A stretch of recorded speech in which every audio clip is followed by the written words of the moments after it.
नमस्कार, बहुत स्वागत है आप सभी का। मैं हूं आपके साथ नैना यादव। विपक्ष आज संसद छोड़कर राजधानी की सड़कों पर था। कथित वोट चोरी के इल्जाम के साथ निर्वाचन आयोग तक उसका मार्च था। गजब का हंगामा हुआ, जोरदार हंगामे की तस्वीर नजर आई। विपक्ष के सभी नेता एक साथ नजर आए, चाहे बात राहुल गांधी हो, प्रियंका गांधी हो, अखिलेश यादव हो, डिंपल यादव हो या फिर विपक्ष के दूसरे नेता। नारों का जमकर शोर था। पुलिस ने बैरिकेडिंग लगाकर रोकने की कोशिश की तो अखिलेश यादव और महुआ मोइत्रा उस पर चढ़ गए। आज के सियासी नाटक पर इंडिया लाइव की खास रिपोर्ट देखिए।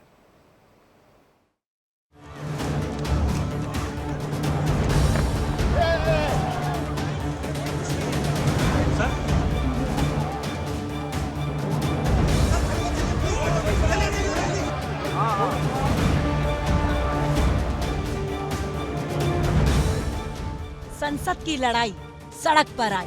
एसआईआर को लेकर पटना से शुरू हुई जंग राष्ट्रीय राजधानी दिल्ली की सड़कों तक पहुंच गई।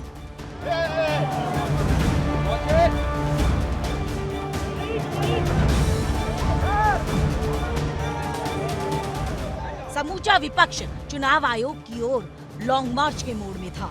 300 सांसद सड़क पर उतरे हुए थे। प्रियंका गांधी नारों के साथ ताली बजाती हुई नजर आई।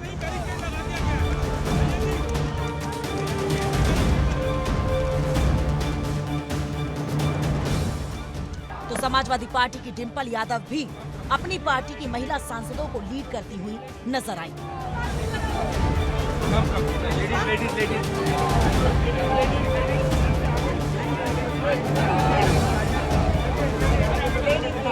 वोटर वेरिफिकेशन और चुनाव में वोट चोरी के आरोप पर विपक्ष सांसदों का ये मार्च चुनाव आयोग के ऑफिस तक था। मार्च संसद के मकर द्वार से शुरू हुआ, जिसे चुनाव आयोग के दफ्तर तक जाना था। सांसदों के हाथों में वोट बचाओ के बैनर्स थे।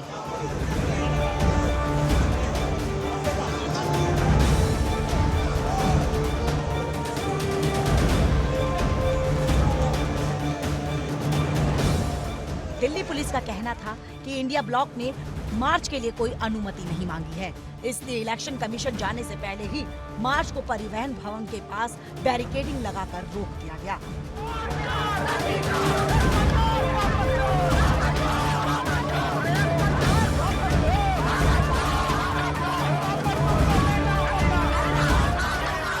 हद तो तब हो गई जब अखिलेश यादव बैरिकेड पर चढ़कर उसे फांदते हुए नजर आए। उनके साथ टीएमसी की महुआ मोइत्रा ने भी बैरिकेड पर चढ़ाई कर दी।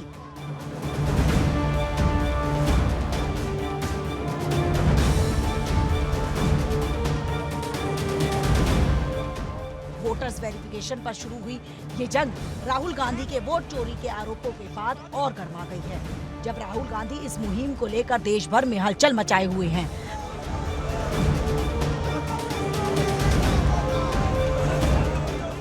बहन प्रियंका गांधी इस जंग को दूसरे मोर्चे पर संभाले हुए है, मगर आज इस प्रदर्शन में तो दोनों ही एक साथ दिखे।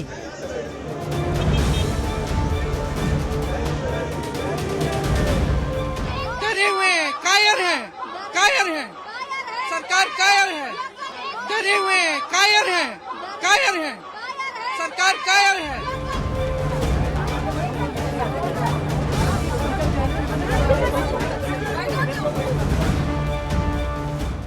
यही स्थिति समाजवादी पार्टी के प्रथम परिवार की रही। अखिलेश यादव जब बैरिकेड पर चढ़कर उसे लांघते हुए दिखे, उनकी सांसद डिंपल यादव भी बढ़ चढ़कर अपनी पार्टी को लीड करती हुई दिखी।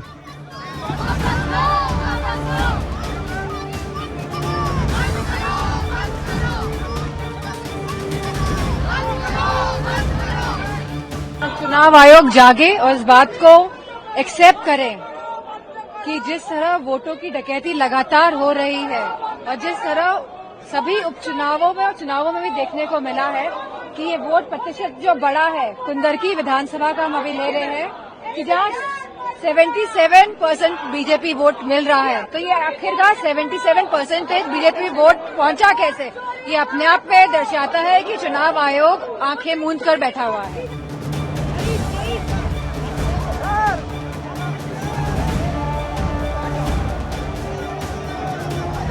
उधर अखिलेश यादव ने प्रदर्शन के दौरान वेरिफिकेशन के नाम पर वोटर्स को लिस्ट से गायब करने और वोट चोरी को लेकर सरकार और चुनाव आयोग दोनों को निशाना बनाया।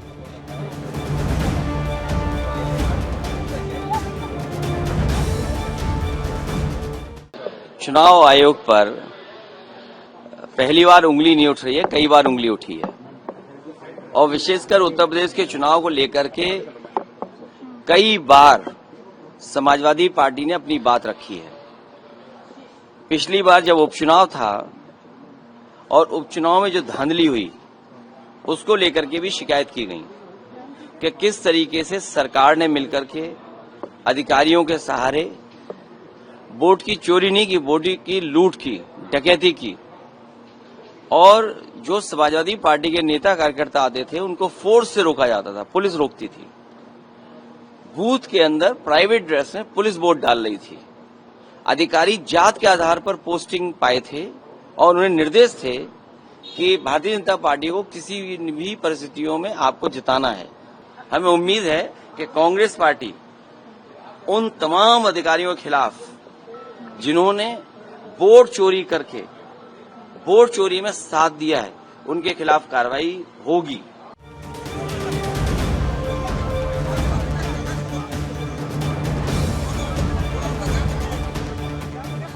प्रदर्शन के दौरान टीएमसी सांसद मिताली बाग की तबीयत बिगड़ गई और वो बेहोश हो गईं। लोकसभा में विपक्ष के नेता राहुल गांधी और बाकी सांसदों ने उनकी मदद की।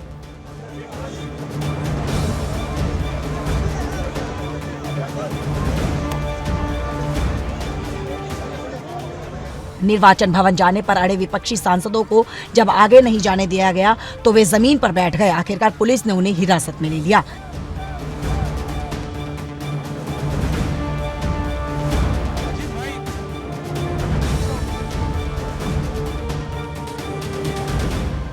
हिरासत में लिए गए सांसदों को पुलिस संसद मार्ग थाने ले गई, जहां से उन्हें 2 घंटे बाद रिहा कर दिया गया। इससे पहले दोनों सदनों में भी इस मुद्दे पर भारी हंगामा हुआ और कार्यवाही 2 बजे तक स्थगित कर दी गई, जो दोपहर 2 बजे के बाद दोबारा शुरू हुई।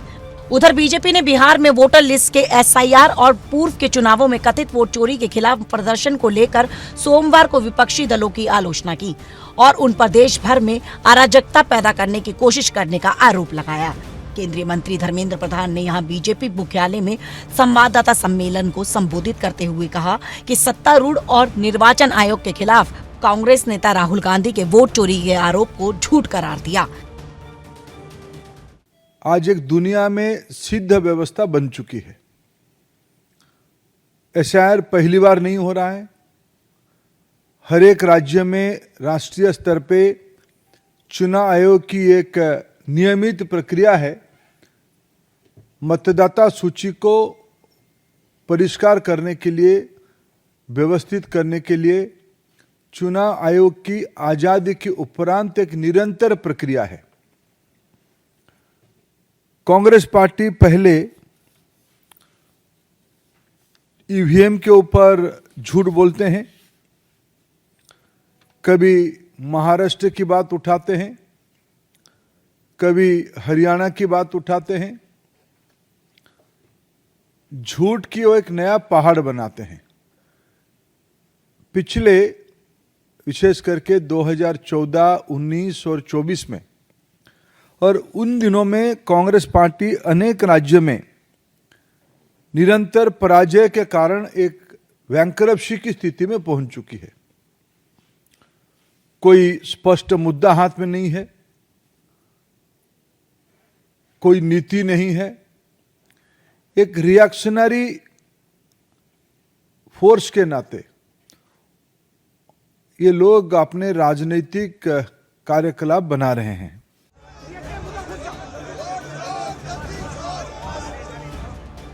विपक्ष का आरोप है कि SIR की आड़ में बिहार में लाखों मतदाताओं के वोटिंग आधार छीने जा रहे हैं, जो लोकतंत्र के लिए खतरा हैं।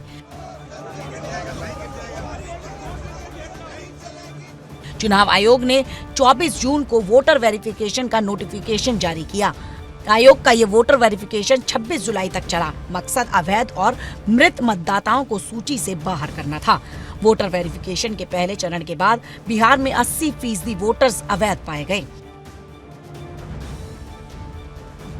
हालांकि मांग की गई है कि जिन मतदाताओं को अवैध पाया गया है उनके नाम की लिस्ट भी प्रकाशित की जाए, मगर चुनाव आयोग ने सुप्रीम कोर्ट में कहा है कि इन मतदाताओं के नाम की लिस्ट प्रकाशित करना जरूरी नहीं है। Bureau report, India daily.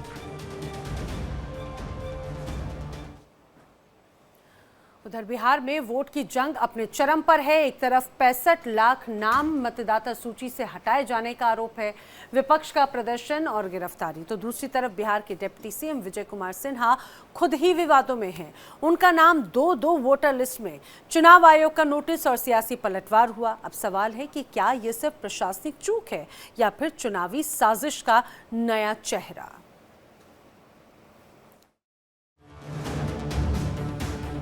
Bihar में जारी वोटर वेरिफिकेशन यानी SIR अब बड़े विवाद में बदल चुका है।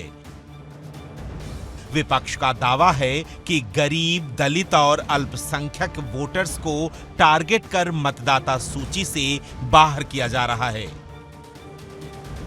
बिहार में SIR प्रक्रिया के तहत करीब 65 लाख नाम मतदाता सूची से हटाए गए हैं।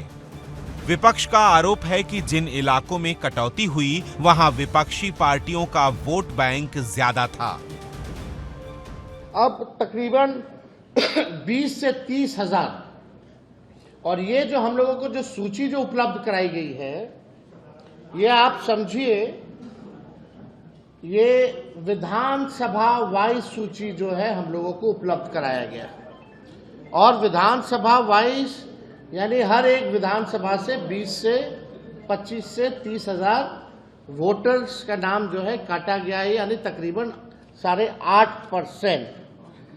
और इसमें चुनाव आयोग ने चालाकी और साजिश करते हुए इसमें ना तो बूथ का नाम दिया है, ना वोटर का पता दिया है, और सबसे महत्वपूर्ण जो मतदाता का EPIC नंबर दिया, ताकि उसे हम इनका तुलनात्मक अध्ययन जो है, विश्लेषण जो है नहीं कर पाए। यानी चुनाव आयोग की चालाकी है, कहीं वोटर का नाम मतलब जो वोटर का पता नहीं है, बूथ का नाम नंबर नहीं है, और EPIC नंबर जो है वो नहीं है, ताकि हम जो है पता कर सके कि कौन लोग हैं जिनका नाम कटा, यानी चोर के दाढ़ी में तिनका, यानी छुपाया जा रहा है। और सबसे महत्वपूर्ण बात, ये पूरे कैटेगरी में आप बताइए कहां कौन मरा है, कितना मरा है। विपक्ष ने अब 17 अगस्त से 1 सितंबर तक बिहार में यात्रा निकालने का ऐलान किया है। इस यात्रा का उद्देश्य मतदाता सूची में गड़बड़ी के खिलाफ जनता को जागरूक करना है। SIR पर सियासत अब अपने उबाल पर है, लेकिन इसी बीच एक और चौंकाने वाली खबर ने इस विवाद को और तूल दे दिया है। बिहार के डिप्टी सीएम खुद चुनाव आयोग के निशाने पर हैं। सिन्हा का नाम 2 वोटर लिस्ट में दर्ज होने पर चुनाव आयोग ने उन्हें नोटिस भेजा है। आरोप है कि उनका नाम 2 अलग-अलग इलाकों की मतदाता सूची में है। निश्चित तौर पर मैं संवैधानिक संस्था का सम्मान करता हूं, मैं जवाब दूंगा। मैं उस तरह के राहुल गांधी और तेजस्वी यादव जैसे लोगों के तरह ढोल बजाने वाले नहीं हैं। संविधान में विश्वास है, संवैधानिक संस्था के नोटिस का जवाब देंगे और निश्चित तौर पर ये पारदर्शिता के साथ संस्था अपनी काम कर रही है। विजय सिन्हा ने इस मौके पर विपक्ष पर आरोप लगाया कि ये लोग लोकतंत्र के साथ मजाक कर रहे हैं। दुखद है कि संवैधानिक पद पर बैठा व्यक्ति अपने भाषा से किस तरह से कलंकित करते हैं और राजनीति को लज्जित करते हैं, ये उनको शोभा नहीं देता है। पूरी तथ्य की जानकारी प्राप्त कर लेनी चाहिए। हल्केपन की राजनीति से राजनीति की विश्वसनीयता को ये लोग घटा देते हैं। वहीं खुद 2 एपिक नंबर होने के आरोप झेल रहे नेता प्रतिपक्ष तेजस्वी यादव का कहना है कि चुनाव आयोग को सिन्हा पर भी निष्पक्ष होकर कार्रवाई करनी चाहिए। को लगता है कि विजय सिन्हा जी और इलेक्शन कमीशन को कम से कम इलेक्शन कमिश्नर को ईगो में चीजें नहीं लेनी चाहिए। भाई आप लोकतंत्र को मजबूत बनाने के लिए हैं, निष्पक्ष चुनाव करने के लिए। अगर विपक्ष अगर कोई सवाल उठा रहा है प्रक्रिया को, या कोई शिकायत कर रहा है या कोई सुझाव दे रहा है, एक तो आपने बिना ऑल पॉलिटिकल पार्टी को बुलाए हुए निर्णय ले लिया, चलो कोई बात नहीं, लेकिन फिर भी कम से कम सरल करना चाहिए, प्रैक्टिकल होना चाहिए, देश हित के लिए होना चाहिए, मतदाताओं के हित के लिए होना चाहिए, लोकतंत्र और संविधान को मजबूत करने के लिए होना चाहिए, ना कि केवल बीजेपी के लोगों को मदद करने के लिए ये चुनाव आयोग है। सवाल ये है कि जब चुनावी प्रक्रिया पर ही सवाल उठने लगे तो लोकतंत्र का भरोसा कैसे बचेगा। बिहार चुनाव 2025 की उल्टी गिनती शुरू हो चुकी है, लेकिन वोटर लिस्ट से 65 लाख नाम हटाने का आरोप और डिप्टी सीएम का डबल वोटर लिस्ट विवाद आने वाले दिनों में बड़ा असर डाल सकते हैं। बिहार का चुनावी रण इससे और गरमाएगा। Bureau report, India daily.